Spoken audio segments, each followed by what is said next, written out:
Hi, good morning. I am Brittany with Birth It Forward, certified birth and bereavement doula, certified yoga instructor, and photographer.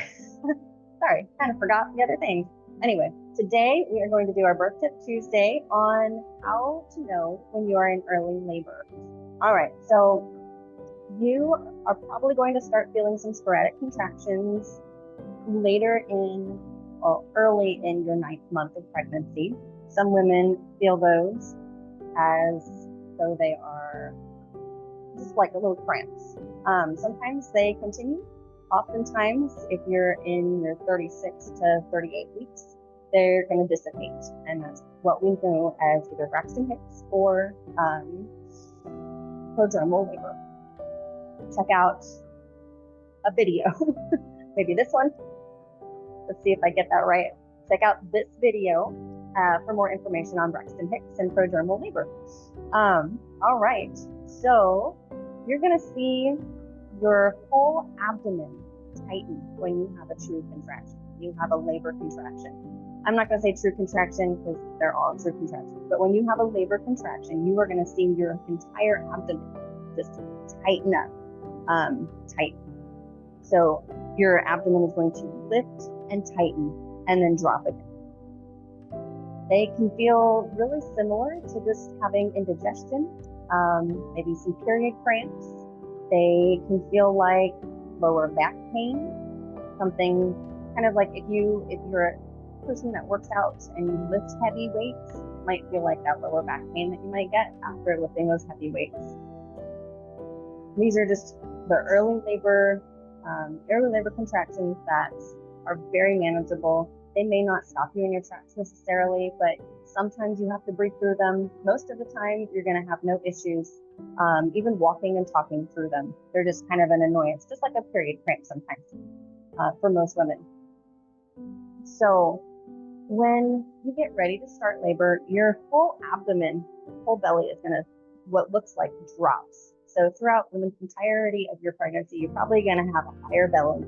But as we get closer to labor, the belly is going to lower and you're going to have more space in between your belly and your rib cage. It's going to feel like you can breathe a lot easier. You're not going to be as constipated, hopefully, but you're going to see all of that change. And while this is happening, your cervix is also going to make some changes.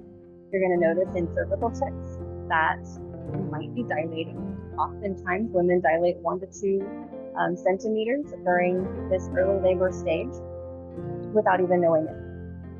You might also notice you have your mucus plug come out, also known as a bloody show. This is not always an indicator. Sometimes when you have multiple mucus plugs come out, your body is constantly regenerating that.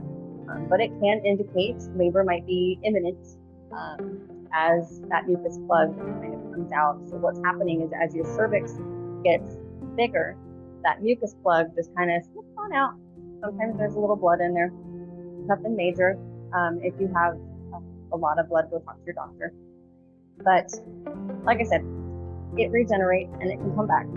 So you might also experience some lower back pain as you get closer to labor starting, as your body is preparing and making those changes to accommodate the baby to come out. You might also have to use the restroom a little more frequently, whether that is urinating or defecating. So, but this is due to the baby really pressing down on all of that in there, the bowels, the bladder, all those parts that are getting that pressure from baby. As baby becomes engaged with the cervix and begins to put that pressure to open up that cervix and come out. So you might also notice a water breaking. This is not necessarily full-blown, or like it's not, what am I trying to say here? It doesn't always happen, is what I'm trying to say. So you might have a gusher, which actually isn't as common as you might think, where your water breaks, baby's a little high, and a lot of water comes out at once. More often than not, it's a trickle, where you're like, oh, did I just pee myself? But it's not always that case. So what you're looking for with your water breaking is how much, what's the smell, what's it look like, and Yeah, those are the symptoms. So it's best to call your doctor, let your doula know. They might ask you some questions, but oftentimes they're going to ask you to come into the hospital if you're having a hospital birth. When your water breaks on its own during early labor, that is called premature rupture of the membranes, so PROM, just so you know. But like I said, it doesn't necessarily indicate early labor has started, but oftentimes your labor will start once your water has broken. All right, so that is a quick rundown of early labor and how you can kind of know. Basically, you don't always know until it really starts to pick up. You can also start timing those contractions. Contractions are going to become more regular, especially if you're having early labor versus prodromal or Braxton Hicks. As we know, because of this video, those Braxton Hicks contractions are very sporadic, whereas the labor contractions have a pattern. We're going from several minutes apart to up to a minute long apiece for at least an hour, and now you know you're in labor. All right, you guys have a great day.